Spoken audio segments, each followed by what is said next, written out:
Welcome to today's episode called From Toilet Scrubber to Tech Titan, the Jensen Huang story.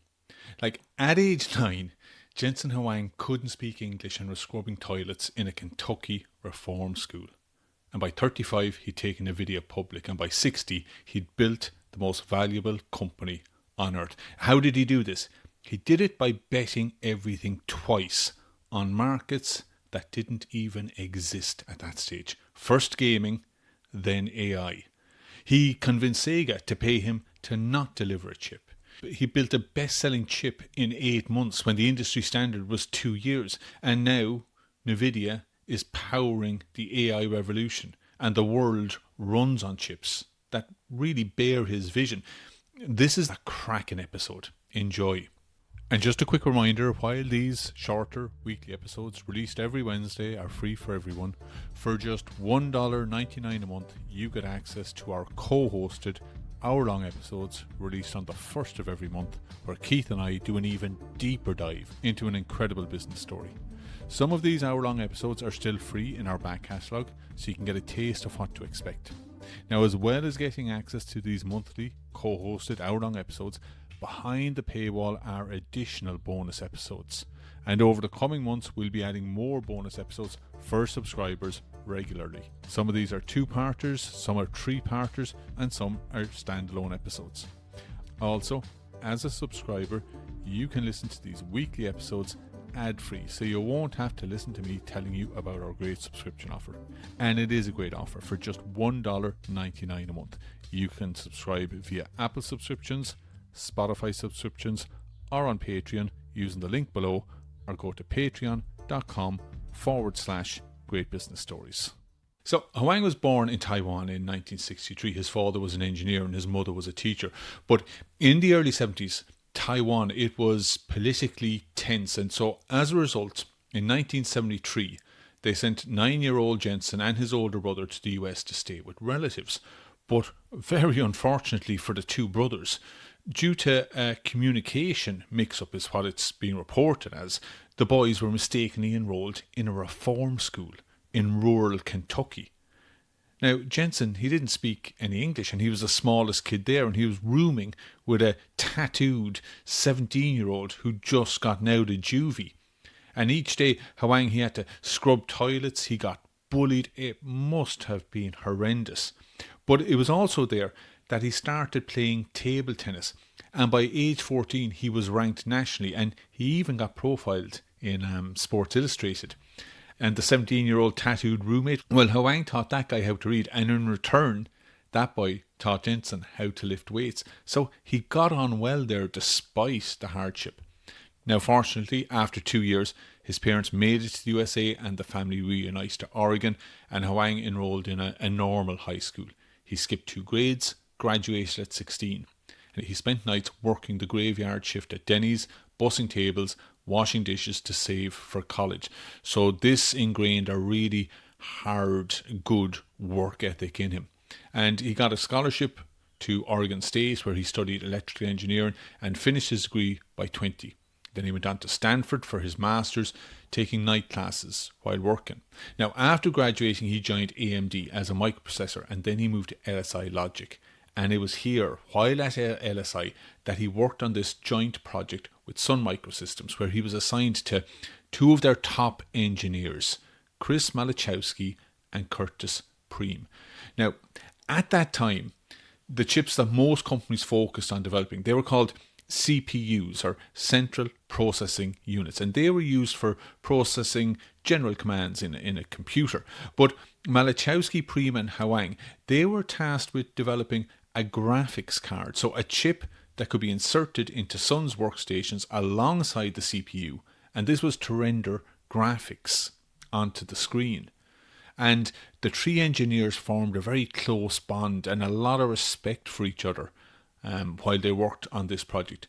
But then there were internal changes within Sun, strategic changes, and the graphic systems that they were working on, it kind of fell out of favour. So Preem and Malachowski, they left Sun because they wanted to start up their own company with a focus on these graphic chips, and they wanted Huang to join them. But At first, he said, no way. I mean, he had a good job. He had a family because he'd married his college girlfriend, Laurie. They had 2 young kids. But Malachowski and Preem, they were very, very impressed by Huang, and they kept pushing. Eventually, Huang said, okay, fine, let's talk. But from what I can gather in podcast interviews that I've listened to, Huang didn't really want to join them at this stage. He was just going along to help them form a business plan. So the 3 engineers, they'd meet at Denny's where they could avail of bottomless coffees, and they started brainstorming. Now, back then, the PC revolution, it was in its infancy. This is the early 90s. And they asked themselves, what will people be using their computers for at home? Now, of course, there was the usual work-related tasks, but what about for entertainment? And their answer was gaming. And while with hindsight it might seem like an obvious bet, you got to understand that gaming was pretty much in the doldrums at this time, especially in America. I mean, the demise of Atari in the 80s had scared off a lot of interest in the business. And the gaming business at this stage, it was very small, very niche, and it didn't hold a lot of respect within Silicon Valley. So they were betting on the potential of the gaming market to grow and decided to develop 3D chips for it. Now, I listened to a podcast where Huang explains why he went after this sector, and it's the same reason he went after AI, and it's very interesting. He said, you have to ask yourself, do you believe it? In this case, do you believe that gaming will grow? And then you break down all of your assumptions. And after doing this, like if you still believe that to be true, then you have to ask yourself, well, why don't you do it? For what reasons don't you do it? And if your belief in the potential is big enough, even if the market isn't there, but if you believe that it will be there, then just do it.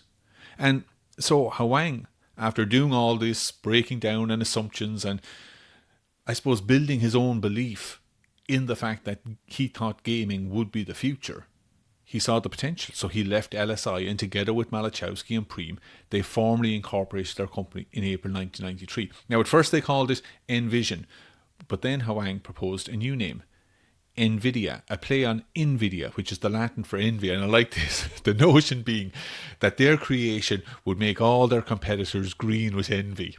Now, most investors weren't interested. I mean, they'd no market, they'd no product. They were 3 engineers with 0 business experience. But crucially, one man did vouch for them, Wilfred Corrigan, who was Huang's old boss at LSI. Corrigan phoned the legendary Don Valentine of Sequoia Capital, and he said, whatever Huang is proposing, go for it, because Huang is brilliant. Invest in him. Now, according to Huang, when Valentine agreed to invest $1 million in NVIDIA, he told Huang, if you lose my money, I'm going to kill you. So, without a doubt, we are doing an episode on Dan Valentine, the founder of Sequoia Capital. So Huang effectively became CEO and president at just the age of 30.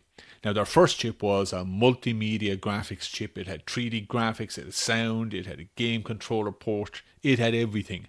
But that was the problem. See, while it was technically brilliant, it did too much. It wasn't specific enough, and so it flopped.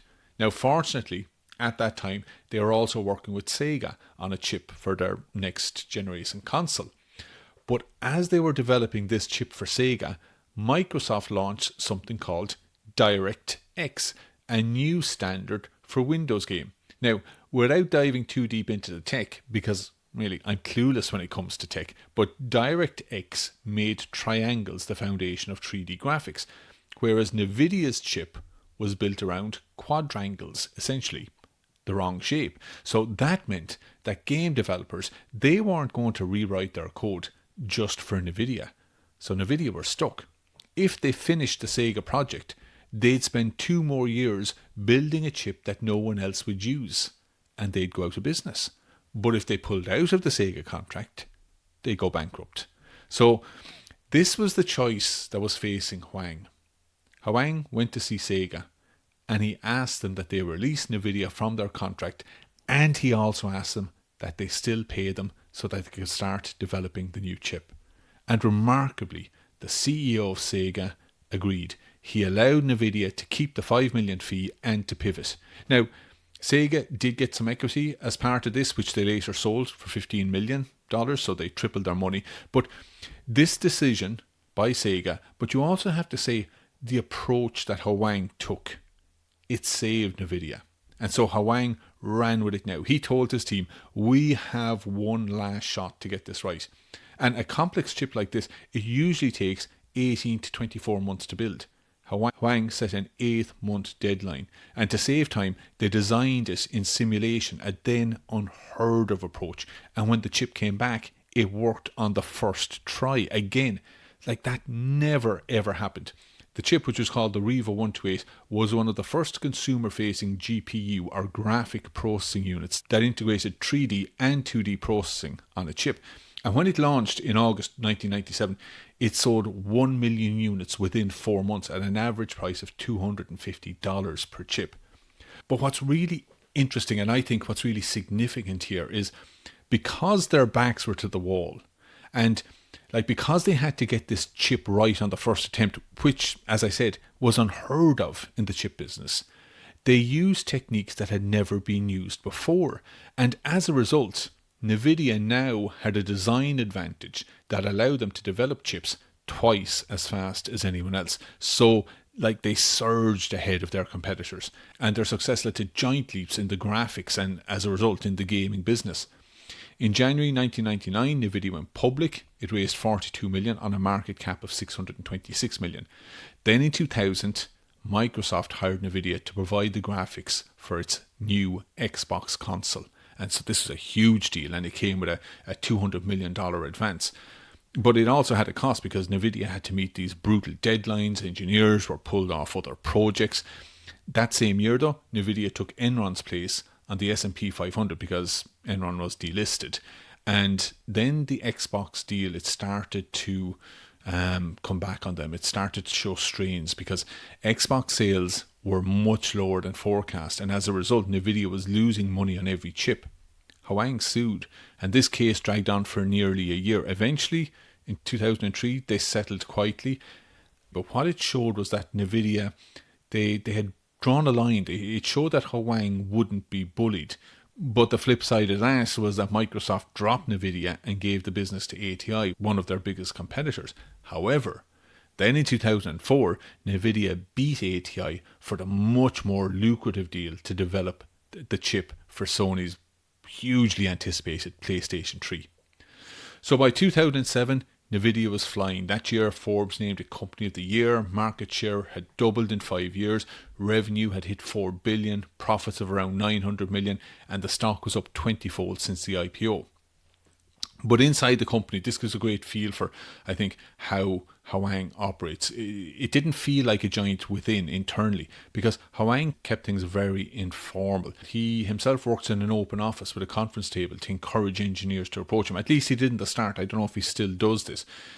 And the atmosphere inside NVIDIA is always high pressure, very intense. He emails engineers directly. He asks sharp questions. He doesn't tolerate bluffing. As one analyst said, you can't fudge it with Jensen. He will call you out on it. And he's always on. His responsiveness to emails is pretty unbelievable. According to one employee, you'd email him at 2 a.m. and receive a reply at 2:05. Then you'd email him again at 6 a.m. and receive a reply at 6:05 a.m. And colleagues say that he lives with this constant paranoia, this fear of failure. And this fear is evident in how he treats employees. In the words of one senior employee, Jensen is not an easy person to get along with all the time. I've been afraid of Jensen sometimes, but I also know that he loves me. So, he's a complex character. It's not black and white. I mean, when he's contradicted, he explodes with fury. And when he brings an employee to task, he usually does so in front of other people. I don't like that. But it's very deliberate on his part. In the words of Huang, failure must be shared because in his view, he's forcing them to learn a lesson, one that they won't forget. I think it's harsh, but most employees who stick it out at NVIDIA and are used to Huang's ways also tell stories that, reveal a very human and tender side to him. So he is complex. And look, I'm a bit old school. I don't think there's anything wrong with having this hard-ass boss who's trying to get the very best out of his people. I mean, when you're trying to achieve things that no one else is achieving, I think being a bit of a hard-ass is acceptable, as long as you don't cross certain lines like bullying, etc.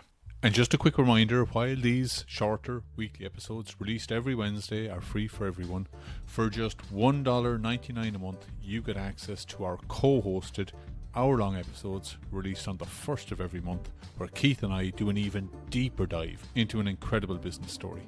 Some of these hour-long episodes are still free in our back catalogue, so you can get a taste of what to expect. Now, as well as getting access to these monthly co-hosted hour-long episodes, behind the paywall are additional bonus episodes. And over the coming months, we'll be adding more bonus episodes for subscribers regularly. Some of these are 2-parters, some are 3-parters, and some are standalone episodes. Also, as a subscriber, you can listen to these weekly episodes ad-free, so you won't have to listen to me telling you about our great subscription offer. And it is a great offer for just $1.99 a month. You can subscribe via Apple subscriptions, Spotify subscriptions, or on Patreon using the link below, or go to patreon.com/Great Business Stories. Now, jumping back just a year to 2006, because NVIDIA launched Kudo. This was a GPU for researchers, for scientists, for anyone doing a kind of high performance computing. And Huang believed that it would open new markets because, of course, as they became more successful in gaming, a lot of competitors rushed in. So Huang is always looking for new opportunities. And he was right about this, because this decision to open up GPUs and develop GPUs for researchers, for scientists, that would lay the foundations for what was to come. But before any of that happened, we're now moving into 2008. This was a very bad year for NVIDIA. First of all, they shipped a big batch of defective chips. Like, you've got laptops overheating. Dell and HP, they were furious. NVIDIA had to issue a profit warning. They had to write off $200 million. The stock plummeted. And behind closed doors, Huang was furious. Like, he just chewed out his staff. In public, he took responsibility and promised to reimburse all customers, and they eventually settled all of the lawsuits. And of course, 2008, you had the financial crisis, so PC demand collapsed. NVIDIA stock lost 2/3 of its value. But they bounced back. And in 2011, Huang was working on a strategy to take on Intel, a project called Project Denver. Now, you have to remember, back then, Intel was the big beast in chips with a market cap of $95 billion. NVIDIA's was just $11 billion. So this was a bold move by NVIDIA. They wanted to design their own custom ARM-based CPU chips, something that would work hand in hand with their GPUs.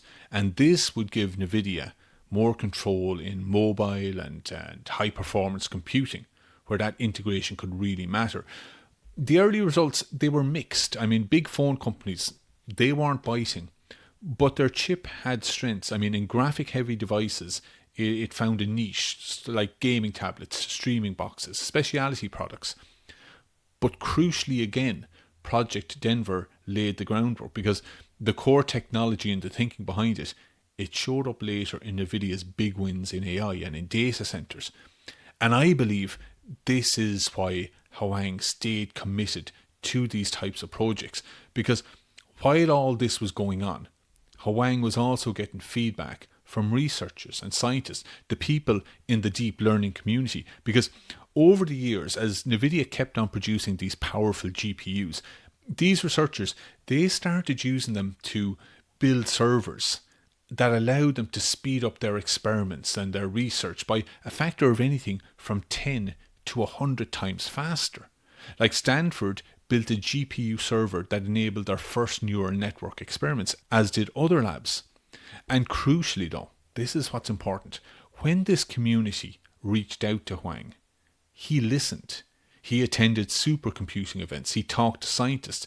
He modeled NVIDIA as this bridge between gaming and science, because he saw a future in parallel computers where dozens or even hundreds of tasks could be processed at once. And then came 2012. This was a seismic breakthrough. 3 researchers in Toronto used NVIDIA's GPUs to train a deep neural network, and they called it AlexNet. And this AlexNet, it crushed the competition at ImageNet. This was a global competition to identify and classify images with accuracy. And suddenly, because of this, because of AlexNet, AI people took notice. GPUs could run neural networks dramatically faster than CPUs. Huang called it the Big Bang of AI. And it was as a result of this that NVIDIA decided to go all in on AI. And you have to understand that for a public company that was doing very well at what it was doing, like, this was a ballsy and risky move. By 2013, NVIDIA was investing more than half of its R&D into AI. And as Huang said, deep learning isn't just another algorithm. It's a whole new approach to software. So NVIDIA's focus wasn't on gaming anymore. It was becoming the hardware layer for AI. Now, but of course, they didn't totally abandon gaming. Gaming was still the fuel that allowed NVIDIA to invest in the R&D for the future. But AI was where they were taking their future. And in 2014, Huang launched NVIDIA's automotive division. He talked to electric car companies, to suppliers, to startups. At the 2015 CES, he unveiled Drive PX. This was a sleek box. It was powered by NVIDIA's latest GPUs.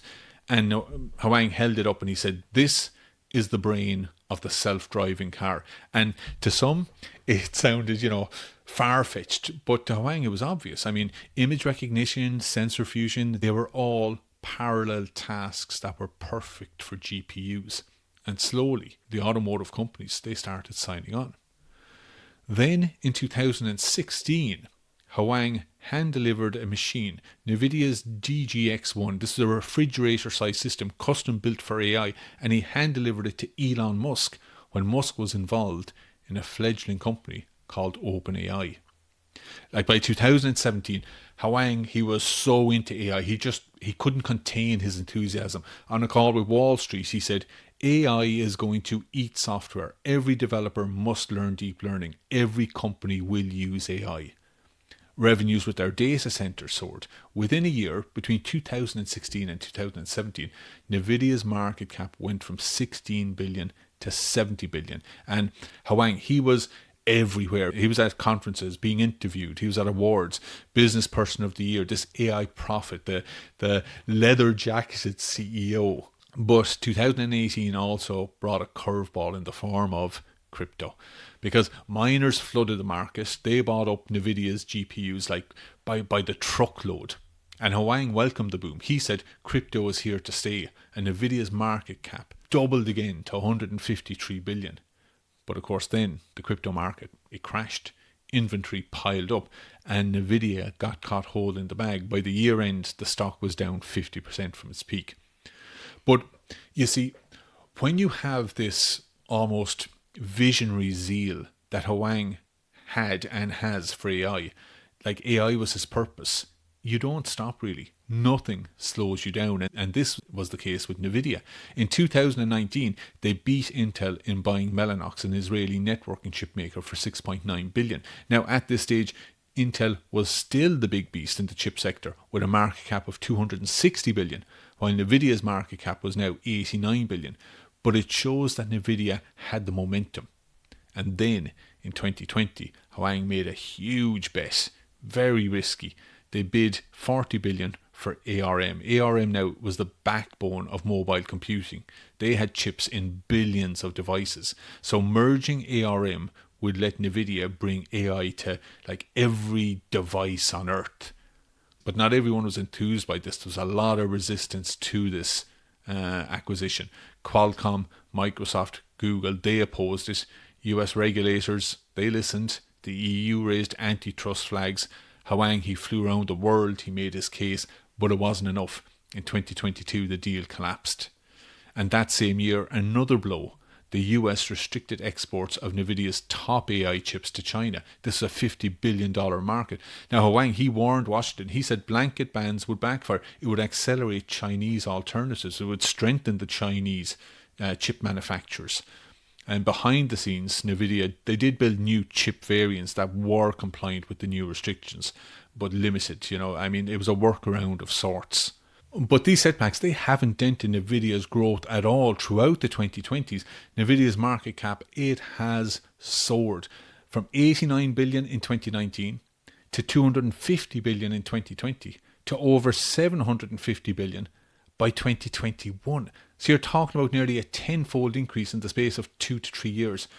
And then, of course, there was that seminal moment, 30th of November 2022, OpenAI released ChatGPT, and a new wave of generative AI tools just exploded. Chatbots, image generators, enterprise models, all of them running on NVIDIA's GPUs. The chips became infrastructure. They were like the power plants for the internet. Data centers exploded. Cloud providers bought in bulk. Huang called it the start of the next industrial revolution, and everyone wanted in on the AI boom. In May 2023, Wall Street had forecast Nvidia's Q2 revenues at 7.5 billion. It actually hit 11 billion. The stock jumped 25% in a day. Nvidia now had a 1 trillion market cap. And Wall Street, they were comparing Huang to Jobs, to Musk. But inside Nvidia, Huang, he kept his mantra: act like a startup, think like a giant. And he still feared failure. He said, I always think we're 30 days from going out of business. And this kind of paranoia, it reminds me of a famous quote from Andy Grove. He was one of the co-founders of Intel. And I guess you could say he was the Jensen Huang of his time. And his famous quote is, complacency breeds failure. Only the paranoid survive. And indeed, like Huang himself is quoted as saying, I don't wake up proud and confident. I wake up worried and concerned. But at the same time, he knew that Nvidia was onto a winner by now. As he told employees, the world has now agreed with us. And Nvidia, it's no longer just a chip maker. It's selling full stack AI systems. Their Hopper or H1 chips weigh 70 pounds and have 35,000 components, and they cost $25,000 each. And a full H100 GPU system, which includes like multiple H100 chips, that can cost anything up to $400,000. But of course, with all this demand, supply becomes the issue. So Huang has formed partnerships across Asia. And at the time of this recording, Nvidia is now the most valuable company in the world with a market cap of 3.2 trillion, just ahead of Microsoft. And Huang has a net worth of 137 billion, making him the 11th richest person in the world. Now, with that kind of revenue and money involved, and the potential involved, you're going to get some serious competition. So companies like AMD, they're starting to make inroads. You also have startups like Cerebras, Google and Amazon, they're investing in their own in-house AI silicon projects. But for now, Nvidia is in the driver's seat with over 70% of the AI chip market. And its revenues for Q1 2025 were 44 billion, up 69% from the same quarter the previous year. And the growth projections are meant to go on like that for the next few years. But of course, there are other headwinds. I mean, in late 2024, US regulators tightened chip exports to China. By mid-2025, Huang said he had actually removed China from forecasts altogether. So any future Chinese revenue would just be a bonus. Another threat to Nvidia's dominance is its dominance, because regulators are watching. Like, is Nvidia too powerful? Should one firm control AI infrastructure? So where is AI and Nvidia headed? And look, I am not a techie at all, but the potential here is obviously huge. I mean, let's look at it this way. For about 30 years, computing power increased tenfold every 5 years. That was Moore's law. But with AI, it's estimated that in the past decade, it's gone up a millionfold. So again, from tenfold to a millionfold. And this new pace, they're calling it Huang's law. Now, I think that a lot of good's going to come out of that. I don't buy into the idea that AI is going to be detrimental to so many sectors. I think that's just such a negative way to look at it. Like, for creators like me, AI frees up so much more time. It helps me to do so much more. And as a result, to do it better. I mean, sure, some jobs will disappear. But that always happens when there's a big shift. But new ones will appear too, entirely new kinds of work, stuff we haven't even thought of yet. And the potential in science, in research, across all kinds of fields, it's massive. But, and here's the thing, I don't think we can afford to ignore the other side of the conversation. And it's not because I agree with all of the fears, but I think we need to listen, because the people raising these other arguments, these fears, they aren't crackpots. They're serious thinkers, people like Geoffrey Hinton and a lot of other respected voices in the AI world. They're making arguments that I think are worth listening to. And this is what bothers me a little bit about Huang. I mean, for all his genius, for all his vision, he seems totally unwilling to even entertain and talk about the negatives. There's this great article I read in the Times UK newspaper where Huang berates the journalist, like goes nuts for the journalist even suggesting that there could be risks associated with AI. It's a pretty remarkable article to read. So that's worrying. Now, at the same time, I can kind of understand Huang's perspective. Like, he's been with AI for well over 10 years now. He's been one of the main driving forces behind it. He's been working with scientists, with researchers, a whole host of industries who've been using his technology to do great things. So, like, of course, he's going to have this, like, a very singular and positive perspective. But I also get a sense that Huang's success has brought with it an arrogance, like a belief that because he's been proven right on some very big bets, that he's above being questioned. Now, having said that, Huang's story is remarkable because he has built NVIDIA not just by sheer grit, determination, hard work, the usual things. He's built it by taking huge risks, by going into markets that didn't really exist, markets that nobody else saw any potential in. Gaming and then AI. And that's real vision. And Huang and NVIDIA's story still has an awful lot left to run. We're only at the very start of the AI revolution. And they're fueling it. And that's why it makes for such a great business story. I hope you've enjoyed it as much as I have. And remember, if you have any comments, any corrections, or any story that you'd like us to cover, email us at info@gbspod.com. All the best, folks.